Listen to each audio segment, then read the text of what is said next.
esta tercera fase de la violencia debe ser enfrentada.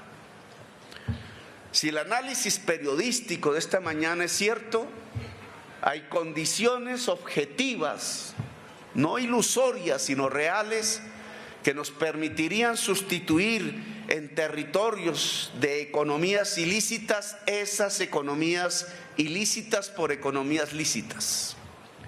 Es una transformación del territorio en Colombia. El Estado colombiano ha fracasado desde su fundación en transformar el territorio colombiano en democracia, en república. Se ha podido construir en las grandes ciudades. Bogotá es obviamente su principal ejemplo. El Triángulo de Oro es una Colombia que ha podido construir democracia. Pero todos sabemos que en regiones alejadas del país, en el Pacífico, en los sures del Caribe, en los antiguos territorios nacionales, en las zonas de pobreza, se han construido formas, regímenes, incluso dictatoriales, incluso totalitarios, donde el dueño de un ejército privado establece la ley y decide quién vive y quién muere. Los datos de muerte en la historia colombiana lo demuestran. Los momentos de mayor tasa de homicidio, que es un indicador relativamente objetivo, nos muestran las épocas más oscuras de la sociedad colombiana. Hacia el año 93, 92, indudablemente vivíamos bajo el signo de la muerte en las grandes ciudades. Eso se ha corregido, ha mejorado indudablemente, pero la violencia ha corrido desde la gran ciudad hacia la Colombia profunda. No se ha solucionado. Está ligada a esto que yo llamo las economías ilícitas. Hoy quienes luchan en los campos no luchan por banderas políticas, roja o azul.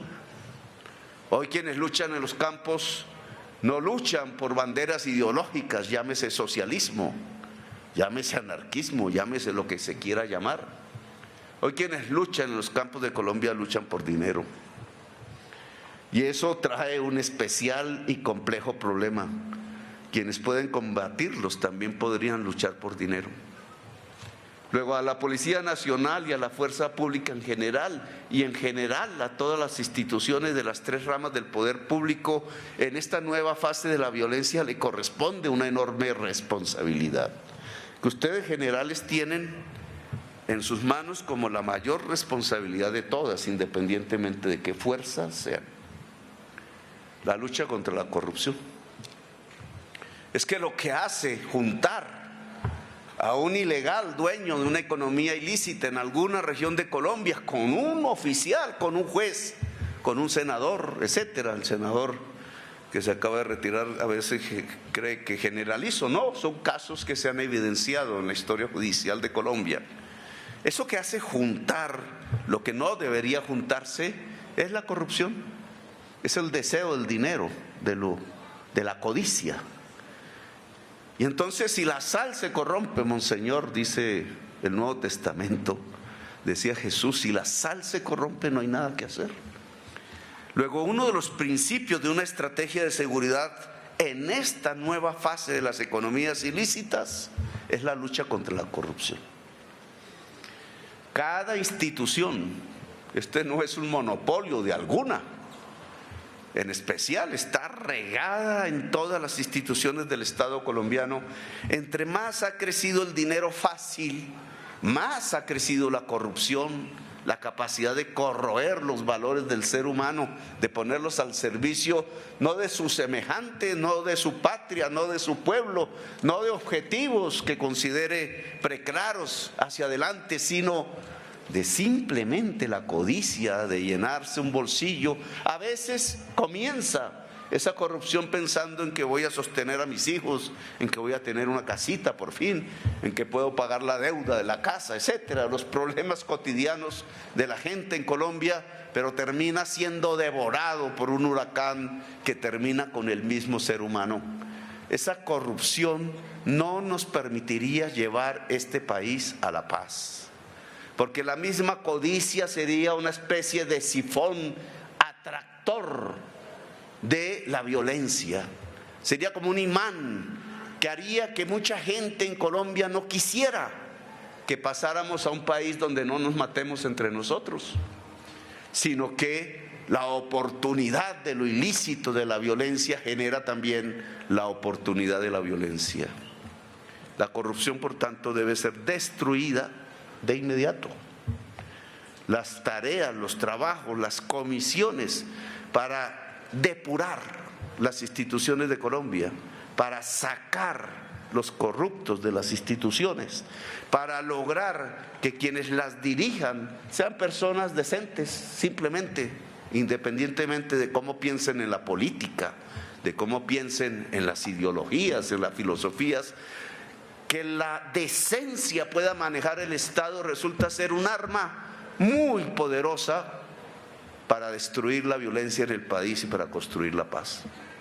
Al lado de esta estrategia tenemos que lograr un éxito que nunca se ha obtenido en el país: transformar el territorio de la economía ilícita en un territorio del Estado social del derecho, de la justicia social y de la economía lícita.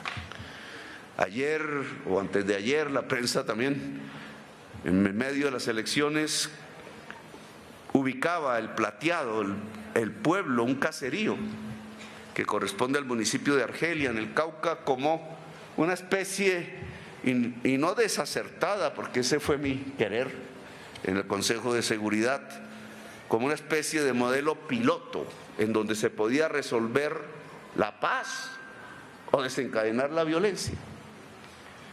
El cañón del Micay, con el 75% de los cultivos de hoja de coca del Cauca, sin que sea la principal zona cocalera del país, que se ha desplazado al Putumayo. El cañón del Micay mostraba un territorio en manos de la economía ilícita. No se consiguió a partir de la guerra. Allí antes estaba la FARC y la abandonó la FARC en el acuerdo de paz con los Santos. Pero no llegó el gobierno. No fue copado por las instituciones públicas, no llegó allí el Banco Agrario, no se produjeron la sustitución de cultivos de la hoja de coca por café, por cacao, por industria, teniendo un desenlace como río Micay en el Océano Pacífico. No aprovechamos el océano, no se volvió una economía exportadora, siguió cultivando más y más hoja de coca. Sin un solo disparo entraron allí los nuevos grupos al margen de la ley, con diferentes nombres. Se mataron entre ellos. Mataban los líderes sociales que por alguna u otra razón convivían con uno o con el otro, por sospecha a veces, por miedo. Y el cañón del Micay se volvió un fortín de la economía ilícita, con un cuerpo armado defendiéndola. Decidimos una operación contra esa fuerza. Conquistamos las cumbres, las posiciones dominantes. Retiramos de esas posiciones estratégicas al Estado Mayor Central. Y vino una negociación política, quizás prematura en mi opinión, porque se les propuso, en lugar de entrar al poblado disparando, que lo abandonaran y que entráramos a transformar todo el cañón del Micay en una economía lícita a través de la acción del Estado colombiano. Si eso lo logramos, porque estamos en este momento, yo creo que las posibilidades de paz se abren en Colombia. Lo decía con exactitud y no con grosería. La gente que antes estaba en los campos luchando, que dejaron sus armas, que se volvieron excombatientes, allá en la época de nuestros abuelos, de liberales y conservadores, del señor Guadalupe Salcedo y otros que recordamos en los libros, o de la fase pasada, los acuerdos de paz que llevaron a la Constitución del 91, esas personas no se hubieran convertido en traquetos.